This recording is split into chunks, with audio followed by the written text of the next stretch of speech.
இன்றைக்கு தஞ்சை மாநகராட்சியில் 757 நபர்கள் பயன்பெறுகிறார்கள். கும்பகோணம் மாநகராட்சியில் 591 நபர்கள் பயன்பெறுகிறார்கள்.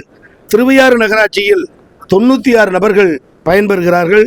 பட்டுக்கோட்டை நகராட்சியில் 292 நபர்கள் பயன்பெறுகிறார்கள். அதிராம்பட்டண நகராட்சியில் 108 நபர்கள் பயன்பெறுகிறார்கள். தஞ்சை மாவட்டத்தில் இருக்கிற 19 பேரூராட்சிகள், அந்த பேரூராட்சிகளில் 833 நபர்கள் பயன்பெறுகிறார்கள்.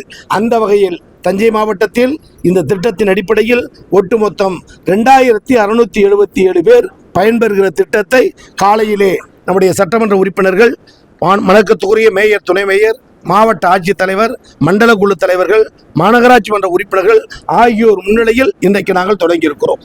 எடப்பாடி பழனிசாமி ஆய்வு பண்ணாரு. விவசாயிகள் ரொம்ப கஷ்டப்பட்டு கண்ணீருடன் சொல்லியிருக்காங்க.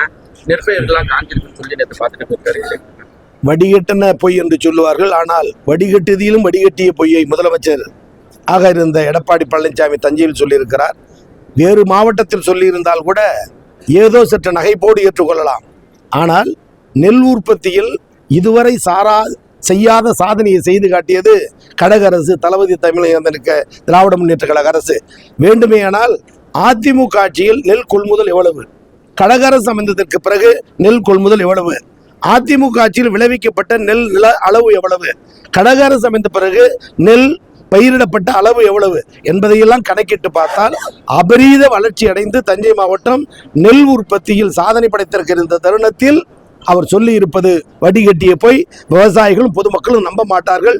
பொய்யையே சொல்லி பழக்கப்பட்ட பழனிசாமி அவர்கள் வேறு விதத்தில் பொய் சொல்லலாம், ஆனால் விவசாயிகளை ஏமாற்ற முடியாது.